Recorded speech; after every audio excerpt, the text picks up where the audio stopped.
අයිබෝවන් EC O Level Academy YouTube channel එකට මගේ නංගිලා මල්ලිලා මම සාදරයෙන් පිළිගන්නවා. ඉතින් අද අපි කතා කරන්න යන්නේ බුද්ධ ධර්ම විෂය. බුද්ධ ධර්ම විෂය part 1 ගෙනාව මම නීවරණ පිළිබඳව.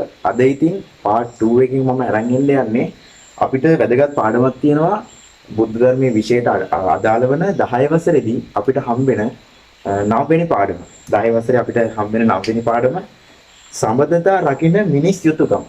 සම්බන්ධතා රකින්න මිනිස් යුතුයකම් කියලා පාඩමක් තියෙනවා. ඉතින් මේක සමාජයට සහ මේ O level syllabus එක ඇතුලේ තියෙන මේ විෂය ධාරාවේ බුද්ධ ධර්ම විෂය ධාරාවේ ඉතාමත් වැදගත් පාඩමක් තමයි මේ 9 වෙනි පාඩම සම්බන්ධතා රකින්න මිනිස් යුතුයකම්. යුතුයකම් කියන්නේ ඉතාමත් වැදගත් කොටසක්. ජීවිතේට ජීවත් වෙනකොට ඉස්සරහට ජීවිතය ගත කරන් යනකොට ගොඩාක් වැදගත් දෙයක් තමයි මේ යුතුයකම් කියන්නේ. මේ යුතුයකම් පිළිබඳ කටයුතු කරද්දී මේ බුදුදහමේ අපිට දිසා 6ක් උගන්වනවා. මේ දිසා 6ට අපි කියනවා සදිසි කියලා. මේ දිසා 6ක් උගන්වනවා. මේ දිසා 6 උගන්වන විදියයි මේ දිසා 6ට සමාජ කොටාශ වෙන් කරලා තියෙනවා. මේ වෙන් කරලා තියෙන ඒවා පාඩම් කරගන්න ඕනේ. හේතුව MCQ සහ මේක රචනා ප්‍රශ්න වලට. මේ පාඩම රචනා ප්‍රශ්න වලටත් ඇත්තටම මේ ගොඩක් දුරට අහලා තියෙනවා. මේ වාර විභාගවල අරක මේකවල ගොඩාක් ඒ වගේ මේ වාර විභාගවල තමයි මේ ගොඩාක් අහලා තිබ්බේ මේ රචනා ප්‍රශ්න වලට. O level ප්‍රශ්නයකට හැරෙන්න තියෙන ඉඩකඩක් ගොඩාක් වැඩි. සමහර O level අවුරුදු වල මට අවුරුදු මතක නෑ අහලා තියෙනවා. ඒ හින්දා මේක පාඩම් කරගන්න එක අත්‍යවශ්‍යයි. මේක පාඩම් වෙන්නේ නෑ ගොඩක් දුරට ලේසි. පාඩම් කරන්නේ නෑ, පාඩම් වෙන්නේ නෑ. පොත බලලා පාඩම් කර වැඩක් නෑ.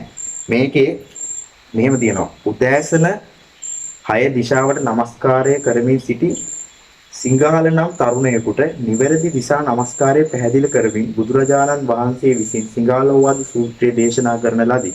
එම සූත්‍රයට අනුව සමාජයේ 6 ආකාරයයි. ඒකෙන් කියන්නේ සිංහාල. ඉතින් සිංහාල කියලා තරුණයෙක් හිටියා. අපි ආදරේට සිංහාලයි කියමු. සිංහාල කියලා තරුණයෙක් හිටියා. මේ සිංහාල කියන තරුණයා උදෑසන නැගිටලා දිශා 6ට নমස්කාරය කරනවා. මේ নমස්කාරය කරන්නේ වැරදි විදිහට කියලා බුදුරජාණන් වහන්සේ බලාගෙන ඉන්නකොට බුදුරජාණන් වහන්සේට තේරෙනවා මේ සිංහාල කියන තරුණයා මේ දිශා 6ට নমස්කාරය කරන්නේ වැරදි විදිහට කියලා. ඉතින් වැරද්ද දැක්ක බුදුරජාණන් වහන්සේ ඒක එවෙලම නිවැරදි කරනවා. වැරද්දක් දැක්කම එවෙලම නිවැරදි කරන්න පුළුවන් නම් ඒකත් මිනිහෙක්ගෙන් වෙන්න ඕන යුතුයකමක් ඇත්තරම. මිනිහෙක්ගෙන් වෙන්න ඕන යුතුයකමක් තමයි වැරද්දක් මොන හරි දැක්කම ඒක කියලා. මේක වැරදි. මෙහෙම කරන්න කියලා හරි ගස්සන්න පුළුවන් නම් ඇත්තට මේකත් හොඳ මිනිස් ගුණයක්. ඉතින් මේ වැරද්ද දැක්ක බුදුරජාණන් වහන්සේ මේක නිවැරදි කරනවා. මේ සිගාල කියන තරුණයාට සූත්‍රයක් දේශනා කරනවා. සිගාල කියන තරුණයාට සූත්‍රයක් දේශනා කරනවා. එතකොට තමයි මේක සිගාලෝවාද සූත්‍රයේ විදියට පරිවර්තනය වෙන්නේ. සිගාලෝවාද සූත්‍රය කියලා නම හැදෙන්නේ ඒකට ඒක. මේ සිගාලෝවාද සූත්‍රයේ ගොඩාක් සඳහන් වෙන්නේ යුතුයකම්, වගකීම් ඒවා පිළිබඳව තමයි මේ සිගාලෝවාද සූත්‍රයේ සඳහන් වෙන්නේ. ඉතින් මම කියවනේ දිශා 6ක් තියෙනවා. මේ සිගාලෝවාද සූත්‍රයේ සඳහන් වෙන අන්තිමට දිශා 6ක් තියෙනවා. ඒ දිශා 6ට අදාළ කොටස්. ඒ කියන්නේ උතුරු දිශාව ගත්තොත් මේ සෙට් එක, දකුණු දිශාවේ මේ සෙට් එක කියලා කාණ්ඩ 20ට බෙදලා තියෙනවා. උපමා කරලා තියෙනවා. අපි දැන් ඒ ටික පොඩ්ඩක් බලමු. දිශා 6ක් තියෙනවා. දිශා 6 මෙන්න උතුරු දිශාව,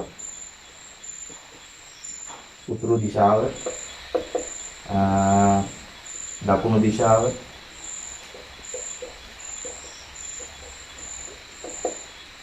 බටහිර දිශාව, උඩ දිශාව,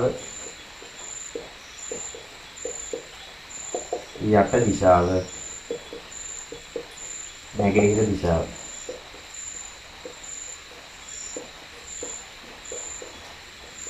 මෙන්න මෙහිමයි දිශා ටික තියෙන්නේ.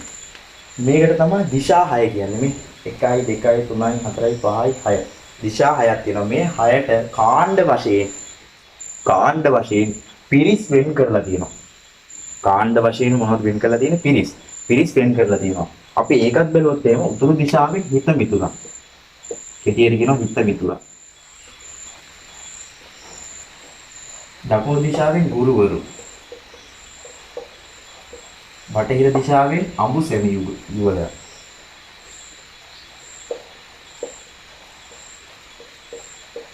අබු සැමියන් කියන්නේ ඇත්තටම දවලා යම්මතවත් ඉන්නේ වගේ. ඒ කියන්නේ කපල් කියලා දාගමුකෝ. කපල්. බෙදපු කට්ටිය තමයි අබු සැමි කියන්නේ. එතකොට ඒක හරි උඩ දිශාවෙන් පැවිදි උතුමන්. පැවිදි උතුමන් කියන්නේ මහාන වෙලා ඉන්න කට්ටිය. සංඝ ජන පරපුර. යට දිශාව කියන්නේ සේවක සේවිකාවන්.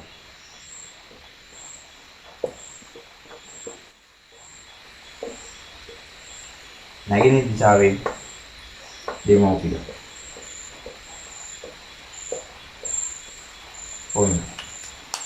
ඔයාලා දැන් මේක පාඩම් කරා නම් පාඩම් කරන්නේ උතුරු දිශාවෙන් හිත මිතුරා. දකුණු දිශාවෙන් ගුරුවරුන්. හරි ඒක හරි. ඊළඟට බටහිර දිශාවෙන් අඹු සැමියන්. එහෙමනේ පාඩම් කරන්නේ. ඒකට විභාගයට යද්දි උතුරු දිශාවෙන් හිත මිතුරන් නේ ගුරුවරුන්. හිත මිතුරන්. කොහොම පැටලෙන්නේ ඉඩකට වැඩි. ඒ හින්දා ක්‍රියේටිව් ඔප්ෂන් මම දෙන්නේ මේ channel එකෙන්. EC O level academy කියන channel එකෙන් දෙන්නේ ඔයාලට. ඒ කියන්නේ නිර්මාණශීලීව අමතක වෙන්නේ නැතුව ජීවිත කාලෙම මතක තියෙන්න තමයි මේක දෙන්නේ. නැත්තම් මේක ලේසිම ක්‍රමේ නෙවෙයි. හරිද? මම මේ දෙන්නේ ඔයාලට ලේසිම ක්‍රමේ නෙවෙයි.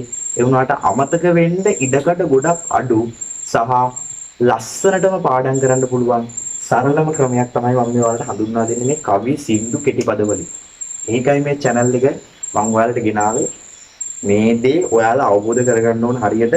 ඒ කියන්නේ මේක උතුරු දිශාවෙන් හිත මිතුරක්. කෙනෙක්ට මෙහෙම පාඩම් කරන්න පුළුවන්. උතුරු දිශාවෙන් හිත මිතුරන්. හරි මට පාඩම්. පාඩම් හරි. ඊට වඩා අමතක වෙන්න තියෙන ඉඩකඩ අඩුයි මේ වගේ කවියකට සින්දුවකට මොකේ හරි දාගෙන පාඩම් කරනකොට. ඒකයි මේකේ විශේෂත්වය. අපි දැන් බලමු මම දැන් මේකේ හරි දිශාවනේ හරි පිළිවෙල නෙවෙයි දුන්නේ. පොතේ තියෙන පිළිවෙල නෙවෙයි මේ දීලා තියෙන්නේ. ඉස්තරෝමේ නම් එන්න ඕන නැගෙන්නේ දිශාව.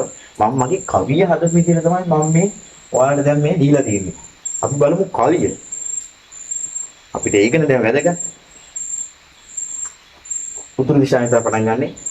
උතුරු දිශාවෙන් හිත මිතුරන්ද දකුණු දිශාවෙන් ගුරුවරුන්ද බටහිර පැත්තට කපල්ද හිටිය උඩ පැවිදි යට සේවකයින්ද උඩ පැවිදි යට සේවකයින්ද නැගෙනහිර මව්පියන්ද හිටිය නැගෙනහිර මව්පියන්ද හිටිය නැගෙනහිර මව්පියන්ද හිටිය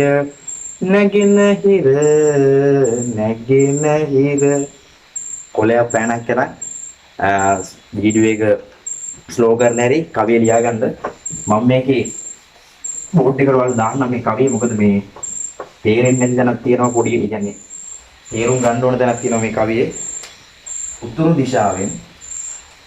දිශාවෙන් හිත මිතුරන්ද දකුණු දිශාවෙන්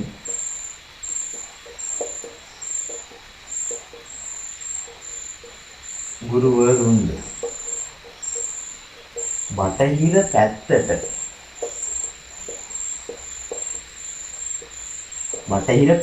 කිව්වේ කියන්නේ බටහිර දිශාව බටහිර පැත්තට කපල්ද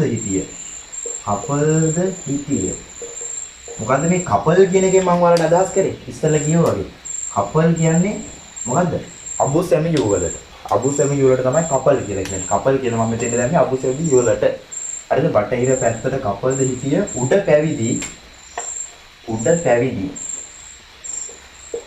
යට සේවකින්ද ඒ කියන්නේ උඩ දිශාවයි යට දිශාවයි මම එක පදයකට මෙතන දානවා. ඒකයි මම ඔයාලට පැහැදිලි කරන්න ඕන කිව්වේ උඩ දිශාවයි යට දිශාවයි එක පදයකට දාලා තමයි මේ තියෙන්නේ. උඩ පැවිදි. ඒ කියන්නේ උඩ දිශාවෙන් පැවිදි උතුමන් යට සේවකින්ද. යට දිශාවෙන් සේවකී. ඒකයි මම මේකේ පැහැදිලි කරලා තිබ්බේ. ඊළඟ එක අවුලක් නැහැ.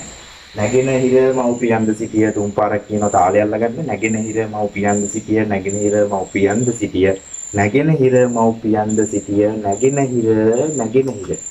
ලස්සනයි අපි තව එකපාරක් කියලා බලමු.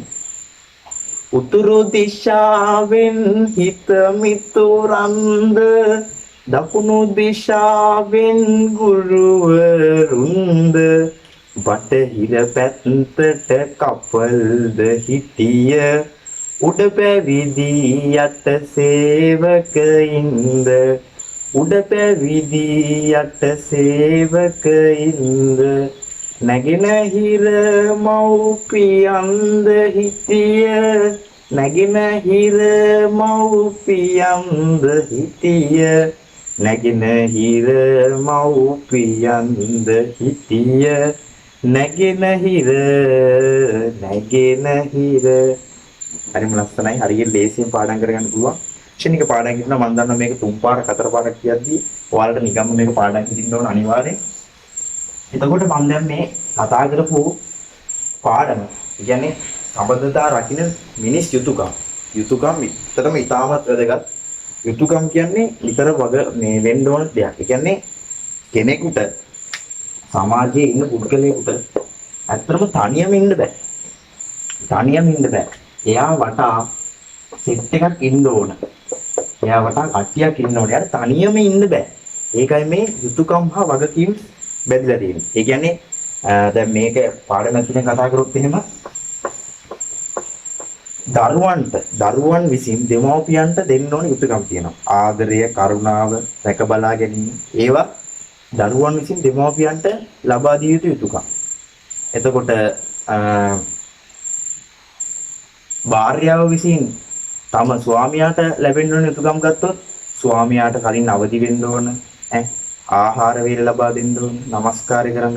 ඔය වගේ ඒවා තියෙනවා. එතකොට ගුරුවරුන්ගෙන් ශිෂ්‍යයන්ට ලබා යුතු යුතුයකම් හොඳට උගන්වන්න ඕන, මැනවින් උගන්වන්න ඕන. ඒ වගේ දේවල්.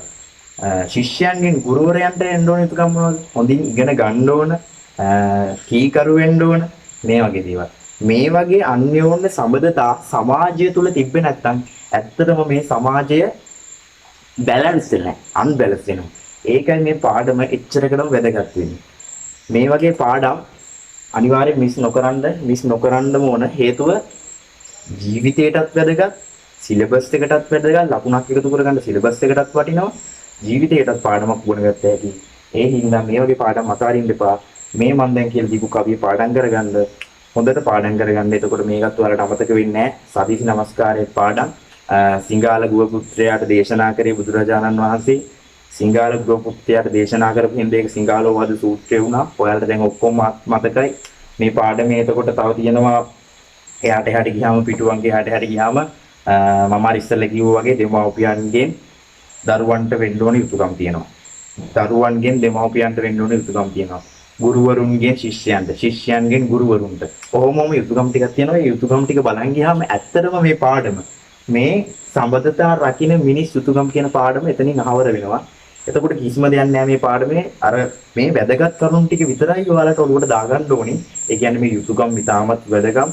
ඉටු කොට කළ යුතුයකම් ලැබුණත් ලෝකෙන් ගැරහුම්. ඉවසන්නට පුළුවන් නම් ඔබයි මගේ පුතා උතුම් කියලා ස්මයිල් දෙන්නේ කට ගන්නවට කිව්වේ නැහැ. ඒ හින්දා අනිවාර්යෙන් මේ පාඩම හොඳට අධ්‍යයනය කරන්න ඉස්සරහට පිටුවලට ගිහිල්ලා බලන්න යුතුයකම් වගකීම් ටික පොඩ්ඩක් එහෙම කියව ගන්න. ඒවා නිකම්ම කියවගත්තොත් ඇති. මේ ලොකු කරුණු ටික දිශා 6 කාණ්ඩ ටික ඔළුවට දාගන්න. එතකොට මේ පාඩම ඉවරයි. මම තව වීඩියෝ එක දිග්ගස්සන්න කැමති නැහැ. එහෙනම් ඊළඟ වීඩියෝ එකකින් බුද්ධ ධර්මයෙන් ඊළඟට ඒ කියන්නේ part 3 වීඩියෝ එකකින් අපි හම්බ වෙනකන් දැනට මම ඔයාලගෙන් සමුගන්නවා. මගේ මේ YouTube channel එක subscribe කරලා තියන්න. වීඩියෝ එක හොඳට like එකක් දාන්න. එහෙනම් අයිබෝවන්.